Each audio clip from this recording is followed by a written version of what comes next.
Yeah, hey folks, how you doing? I'm Tim Black. Welcome to Tim Black TV. Hope you like that little new intro I got. I'm still auditioning intros. Let me know what you think about that intro in the comment section. All right, I got a story for you. I should have done this story last week. My man Chris Davidson sent it to me. He said, Tim, please do this story. I was working on like 6 stories. Didn't get to it then. I'm getting to it now. Thank you, Chris. All right, I got a story for you. His name is Ricky Vitti Jr. He's an Ohio State trooper. What Ricky did is this. He was FWAPing with a boy. FWAPing with a boy. That's masturbation. He was FWAPing with a boy. He was teaching a boy how to masturbate. In the same room, watching porn, teaching him how to masturbate. He said it's okay because he put a dresser between them while he did it. He said he did all of this because he didn't want the boy to deal with the social pressure of having to, find a partner later in life. That he could pleasure himself. And Ricky Vitti Jr. decided that he was the teacher for such FWAP techniques. Disgusting, right? Oh, Ohio didn't think so. The Ohio State troopers didn't think so. They thought it was okay. I mean, they tried to question him about it, but he ran. The authorities and the social workers tried to question him. He took off in his car. They chased him for about a mile. They caught up with him. And they didn't charge him with shit. They didn't charge him for the molestation or the degenerative acts that he performed with this young boy. Boy, not even a teenager. We're talking a boy here. Now, I'm trying to understand why this is not a case that they pursued. Last time I checked, there was no statute of limitations on felonies. Now, to paint a further picture of Mr. Ricky Vitti Jr.'s integrity, let's look at this. His ex-girlfriend has a 5-year-old son. At the time the child was 5 years old, he wet the bed.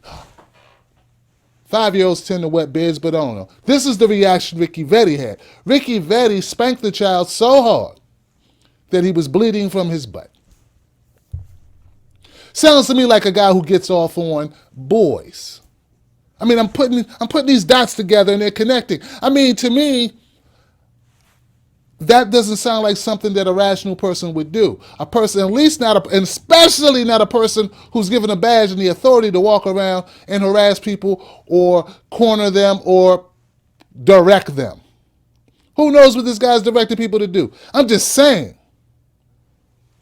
Doesn't sound right to me. And I got a question. How long does it take for a grown man to spank a child till their butt bleeds? 10 minutes? 20 minutes?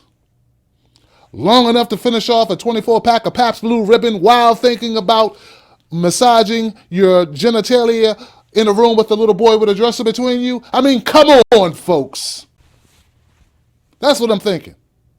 I'm thinking that this is a degenerate piece of scum. That's the way I'm seeing this. I don't know what you think. You need to tell me what you think. But what I think is that this is a scum bucket, a degenerate of the highest order. I think they should take his badge. Say, come here, Ricky. Come here. Give me a badge. And one of those industrial shredders they have that crush hard drives? They need to take that badge and put it in that shredder and grind it up, baby, until it spits out particles. There were people arrested for lesser acts than this. There are pedophiles listening to this story probably who have heard of this story and they're thinking, damn, that's some pedophilic shit. They got me locked up and this guy did that? To me, it's ridiculous. It's a travesty of justice. I did a story a couple months ago of a young man. I forget what state it was in. He was a high school student and he was on a dare during a football game. He took off his clothes and ran across the football field.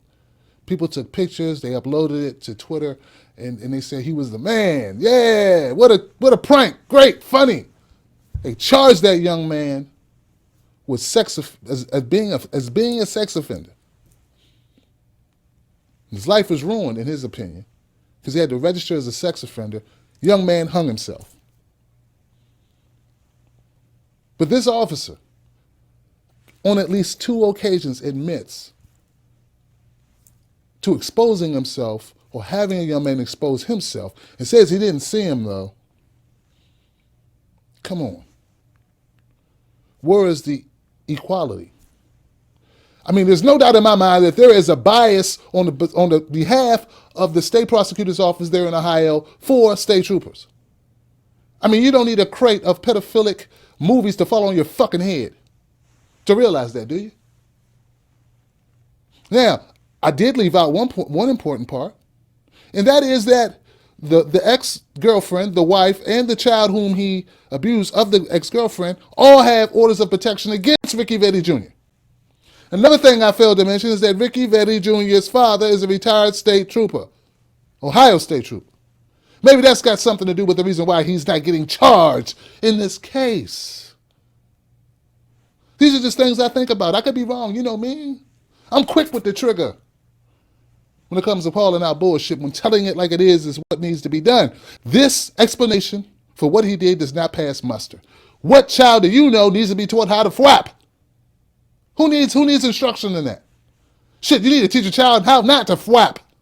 And who died and made you the guy who goes around and does this shit? I mean, what certification is that? I'm sure a lot of Catholic priests would be lining up to take that course. Bunch of screwheads. Now look, I think I've come up with a reason why, besides the fact that his daddy is a retired state trooper and they don't want to defile the family name, besides the fact that they got the blue shield and they want to protect their own. The other reason why I think they haven't charged Mr. Ricky Vetti Jr. with child molestation or with the abuse of the other child for wetting the bed is because this all happens. He just happens to be employed at the Sandusky Sheriff's Office in Ohio. Oh, makes sense now.